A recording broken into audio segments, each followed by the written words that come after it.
friends, welcome back to our channel படித்ததில் பிடித்தது. இன்னைக்கு நம்ம சேனல்ல பார்க்க போற வீடியோ எதை பத்தி அப்படினு பாத்தீங்கன்னா, இன்னைக்கு நம்ம பார்க்க போற வீடியோ ரொம்ப நாளா நம்மளோட சப்ஸ்கிரைபர்ஸ் எல்லாரும் கேட்டுட்டு இருந்த ஒரு முக்கியமான வீடியோ தான். அதாவது பாத்தீங்க அப்படினா நிறைய பேர் வந்து குழந்தைக்காக IVF ட்ரீட்மென்ட், அதாவது டெஸ்ட் டியூப் பேபி ட்ரீட்மென்ட்ல வந்து இருந்துட்டு இருப்பீங்க. உங்களுக்கு வந்து அது சக்சஸ் ஆகணும் அப்படிங்கறப்போ அது சக்சஸ் ஆகிறதுக்கு என்ன மாதிரி விஷயங்களை பண்ணணும், என்ன மாதிரியான விஷயங்களை அறவே தவிர்க்கணும், மறந்தும் கூட நம்ம பண்ணக்கூடாது அப்படிங்கிறது தான் இந்த வீடியோ நம்ம பார்க்க போகிறோம். இது வந்து நிறைய சிஸ்டர்ஸ் வந்து ரொம்ப நாளாக கேட்டுட்டு இருந்த ஒரு வீடியோ. சிஸ்டர் IVF வந்து சக்ஸஸ் ஆகணும்னா என்னெல்லாம் பண்ணக்கூடாது, என்னெல்லாம் பண்ணலாம் அப்படின்னு சொல்லிட்டு இதில் மெயினாக நான் சொல்ல போகிறது என்னெல்லாம் பண்ணவே கூடாது அப்படிங்கிறது.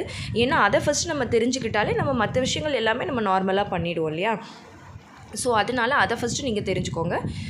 ஏன்னா வந்து இந்த IVF அப்படின்றதுனாலே வந்து ஒரு ட்ரீட்மெண்ட் நம்ம வந்து போகணும் அப்படிங்கிறப்போ நம்ம அவ்வளோ மணி செலவு பண்ணி நம்மளோட ஹெல்த்லேயும் அவ்வளோ ஒரு காம்ப்ரமைஸ் பண்ணி நம்ம ஒரு விஷயம் பண்ணும்போது அது சக்ஸஸ் ஆகிறதுக்கு நிச்சயமாக நம்ம சில விஷயங்களை மறந்தும் கூட பண்ணவே கூடாது. சில விஷயங்கள் நம்ம கரெக்டாக பண்ணால் தான் அது சக்ஸஸும் ஆகும். இப்போ ஃபஸ்ட்டு வந்து சும்மா ஷார்ட்டாக நான் சொல்லிடுறேன் IVFனா என்ன அப்படிங்கிறது. இன்விட்ரோ ஃபெர்டிலைசேஷன் அப்படின்னு சொல்லுவாங்க. அதாவது பார்த்திங்கன்னா நீங்கள் வந்து ஒரு பேசிக்காக ஒரு ட்ரீட்மெண்ட் பண்ணி இல்லை நார்மல் IUI இல்லை ஃபாலிகுலர் ஸ்டடி பண்ணி எதுவும் சக்ஸஸ் ஆகலை, இல்லை வேறு ஏதாவது உங்களுக்கு ப்ராப்ளம் இருக்குது, கருமுட்டையில் பிரச்சனை இருக்குது, இல்லை விந்தணுக்களில் ஏதாவது பிரச்சனை இருக்குது அப்படிங்கிறப்போ இந்த IVF ட்ரீட்மெண்ட் வந்து உங்களுக்கு சஜஸ்ட் பண்ணுவாங்க. இதில் என்ன பண்ணுவாங்க அப்படின்னு பார்த்தீங்கன்னா, உங்களோட இது வந்து ஒரு கொஞ்ச நாள் ப்ராசஸ். உங்களுக்கு அதுக்கு முன்னாடியே உங்களுக்கு அதுக்கு தேவையான மெடிகேஷன்ஸ், இன்ஜெக்ஷன்ஸ் எல்லாம் கொடுத்து உங்களோட ஹார்மோன் லெவல்ஸ் எல்லாமே வந்து டெஸ்ட் பண்ணிவிட்டு உங்களுக்கு வந்து கருமுட்டையை நல்லா வளர்ச்சி அடைய வச்சு ஃபஸ்ட்டு வந்து எக் வந்து பிக்கப் பண்ணுவாங்க. எக் வந்து பிக்கப் பண்ணதுக்கு பிறகு வந்து பார்த்திங்கன்னா உங்கள் கணவர்கிட்ட இருந்து விந்தணுக்களை எடுத்து ரெண்டையும் லேபில் வச்சு கன்செப்ஷன் நடக்க வைப்பாங்க. அதாவது ஃபெர்டிலைஸ் பண்ணுவாங்க. அதாவது நேச்சுரலாக நம்ம உடம்புக்குள்ளே நடக்கிற விஷயத்தை அவங்க லேபில் பண்ணுவாங்க. அது வந்து வளர்ந்து எம்ப்ரியோ நல்லா ஃபார்ம் ஆனதுக்கப்புறமா அதை வந்து உங்களோட யூட்ரஸில் வந்து இம்ப்ளான்ட் பண்ணுவாங்க. ஸோ இதுதான் வந்து IVF ப்ராசஸ்.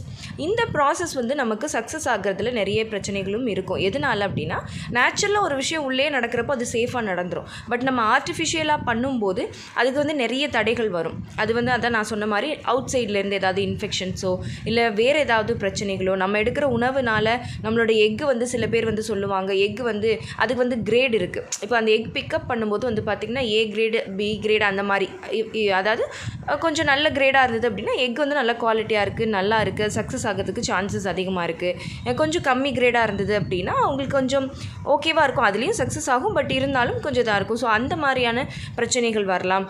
ஸோ எம்ப்ரியோ வந்து பார்த்திங்கன்னா அதே மாதிரி ஒரு எக்கெல்லாம் மட்டும் அவங்க பண்ண மாட்டாங்க. அவங்க வந்து ஒரு 2-3 எக்கு வந்து பண்ணும்போது அதில் ஏதாச்சும் 1-2 தான் வந்து உங்களுக்கு ஃபெர்டிலைஸ் ஆகி ப்ராப்பராக எம்ப்ரியோ ஆகி வரும். ஸோ அந்த மாதிரி பார்க்கும்போது நம்ம சில விஷயங்களை வந்து அந்த ப்ராசஸில் இருக்கும்போது பண்ணாமல் இருக்கிறது ரொம்ப ரொம்ப நல்லது. அதை நம்ம கரெக்டாக ஃபாலோ பண்ணோம் அப்படின்னாலே நமக்கு சக்ஸஸ் ஆகிறதுக்கு நிறைய வாய்ப்புகள் இருக்குது. அதை தான் நான் இன்றைக்கி இந்த வீடியோவில் உங்களுக்காக நான் ஷேர் பண்ணிக்க போகிறேன். ஸோ நீங்களும் வந்து இதை பற்றி தெரிஞ்சுக்கணும்னு நினைக்கிறீங்க அப்படின்னா இந்த வீடியோவை ஸ்கிப் பண்ணாமல் கடைசி வரைக்கும் பாருங்கள். நிச்சயமாக எல்லாருக்குமே சக்ஸஸ் ஆகிறதுக்கு நிறைய வாய்ப்புகள் இருக்குது. ஃபஸ்ட்டு வந்து பார்த்திங்க அப்படின்னா, நீங்கள் வந்து ட்ரீட்மெண்ட்டுக்குள்ளே போயிட்டீங்க அப்படின்னாலே அவங்களே உங்களுக்கு ஸ்டெப் பை ஸ்டெப்பாக ஸ்டேஜ் பை ஸ்டேஜ் வந்து நீங்கள் என்ன பண்ணலாம், எப்படி பண்ணக்கூடாதுன்னு அவங்க வந்து அவங்களோட டேரெக்ட் அப்சர்வேஷனில் தான் உங்களை வச்சுருப்பாங்க. ஸோ அதனால் பயம் இல்லை. பட் இருந்தாலும் நீங்கள் வந்து ஏன்னா உடனே இந்த ப்ராசஸ் நடந்துடாது. இதுக்கு வந்து நீங்கள் வந்து ஒரு 6 months வெயிட் பண்ணுற மாதிரி இருக்கும். ஈவன் எக் பிக்கப் பண்ணி அது ஃபெர்டிலைஸ் பண்ணி அதெல்லாம் பண்ணுறதுக்கே நமக்கு டைம் எடுக்கும். ஸோ அப்படி இருக்கிறப்ப ஒன்ஸ் நீங்கள் IVF அப்படின்னு டிசைட் பண்ணிட்டீங்க அப்படின்னாலே இப்போ நான் சொல்ல போகிற இந்த விஷயங்கள் எல்லாத்தையுமே நீங்கள் கண்டிப்பாக அவாய்ட் பண்ணிடுங்க. அப்படி ஃபஸ்ட்டு நீங்கள் அவாய்ட் பண்ண வேண்டிய முக்கியமான ஒரு உணவு எது அப்படின்னு பார்த்தீங்க அப்படின்னா ரா எக். அதாவது முட்டையை வந்து பச்சையாக ரா எக்காக அந்த மாதிரி எடுத்துக்கிறத நம்ம அவாய்ட் பண்ணிடணும். நிறைய பேர் வந்து நம்ம எடுக்கிறது இல்லை இப்போல்லாம். பட் இருந்தாலும் சில பேர் ரா எக்கு சாப்பிட்டா நல்லது, ரா எக் வந்து ஹெல்தி அப்படின்னு நினச்சிட்டு அதை செய்கிறாங்க. இன்னொன்று ஹாஃப் பாயில் சாப்பிட்றது, இல்லைன்னா இந்த கலக்கி அப்படின்ற ஒரு டிஷ் வந்து கடையிலலாம் இருக்கும். அது வந்து பார்த்திங்கன்னா முழுக்க முழுக்க பாதி வெந்து பாதி வேகாமல் அப்படியே கொழன்னு இருக்கும். அந்த மாதிரியான விஷயங்கள் இது எல்லாத்தையுமே நீங்கள் அவாய்ட் பண்ணிடணும். ஏன்னா இதில் வந்து நிறைய பாக்டீரியாஸ் இருக்கும். இந்த பாக்டீரியாஸ் நம்ம உடம்புக்குள்ளே போகும்போது நமக்கு தேவையில்லாத இன்ஃபெக்ஷன்ஸை ஏற்படுத்திடும். ஸோ இதனால நமக்கு வந்து ப்ராப்பரான ஒரு ரிசல்ட் கிடைக்காம போகிறதுக்கு நிறைய வாய்ப்புகள் இருக்குது. ஸோ இதை நீங்கள் அவாய்ட் பண்ணிக்கணும். அடுத்து நீங்கள் அவாய்ட் பண்ண வேண்டியது என்ன அப்படின்னா எக்ஸஸ் கஃபைன். அதாவது கஃபைன் அப்படிங்கிறது வந்து ஒரு வேதிப்பொருள். இது வந்து காஃபியில் இருக்கும், காஃபி பீனில் இருக்கும். ஆனால் இது காஃபியில் மட்டும்தான் இருக்குமா அப்படின்னா கண்டிப்பாக கிடையாது. இது வந்து நம்ம குடிக்கிற பெவரேஜஸ், இப்போ இந்த மோஸ்ட்லி வந்து பார்த்திங்கன்னா இந்த பிளாக் கலரில் இருக்கிற cool drinks items, soft drinks items, இது எல்லாத்துலேயுமே வந்து இந்த கஃபைன் வந்து மிக்ஸ் ஆகிருக்கும். ஐஸ்கிரீம்ஸில், அப்புறமா சாக்லேட்ஸில், கேக்கில், இந்த மாதிரி எல்லா ஐட்டம்ஸ்லேயுமே வந்து பார்த்திங்கன்னா இந்த கஃபைன் இருக்கும். இதோட சேர்த்து நீங்கள் ஒரு நாளைக்கு 2-3 காஃபி குடிப்பீங்க அப்படின்னா நிச்சயமாக அதை வந்து அந்த பழக்கத்தை நீங்கள் மாற்றிக்கோங்க. எக்ஸ்ட்ரா கஃபைன் வந்து உங்களுக்கு வந்து அந்த க்ரோத்தை வந்து ஸ்டாப் பண்ணுறதுக்கு நிறைய வாய்ப்புகள் இருக்குது. ஸோ முடிஞ்ச வரைக்கும் இந்த பழக்கம் உங்களுக்கு இருந்தால் அதை வந்து நீங்கள் அவாய்ட் பண்ணிக்கோங்க.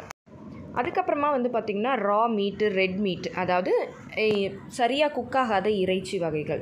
இப்போ வந்து பார்த்திங்கன்னா நார்மலாக ஒரு தந்தூரியோ இல்லை ஒரு ஷவர்மா இல்லை ஒரு இது அந்த மாதிரி உணவுகள்லாம் வந்து பார்த்திங்கன்னா அவ்வளோவா நல்லா குக் ஆகிருக்காது. நம்ம வீட்டில் நம்ம நல்லா டேரெக்டாக குக் பண்ணி நல்லா வேக வச்சு சாப்பிட்ற அந்த மட்டனில் தான் வந்து நல்லது.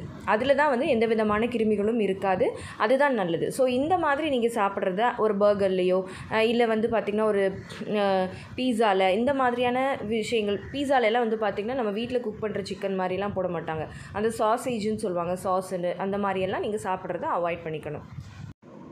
அதுக்கப்புறமா பார்த்தீங்க அப்படின்னா ரா மில்க்கு, அப்புறமா சீஸு. நிறைய ஜூஸில், ஃப்ரூட் ஜூஸஸ்லாம் வந்து பார்த்திங்கன்னா அப்படியே கண்டென்ஸ்டு மில்க்கு, அந்த நார்மல் மில்க்கே வந்து அப்படியே ஆட் பண்ணி ஜூஸ் போடுவாங்க. காய்ச்சின மில்கெல்லாம் யூஸ் பண்ண மாட்டாங்க. ஸோ அந்த மாதிரி ரா மில்க் இருக்கிற உணவுகள், அப்புறமா சீஸ் ஐட்டம்ஸ், இது எல்லாத்தையுமே நீங்கள் அவாய்ட் பண்ணிடணும். இதுலேயும் வந்து ஒரு பாக்டீரியா இருக்குது. ஸோ இந்த பாக்டீரியா உங்களுக்கு தேவையில்லாத இன்ஃபெக்ஷன்ஸை ஏற்படுத்தி கருவை வளர விடாது, தங்க விடாது.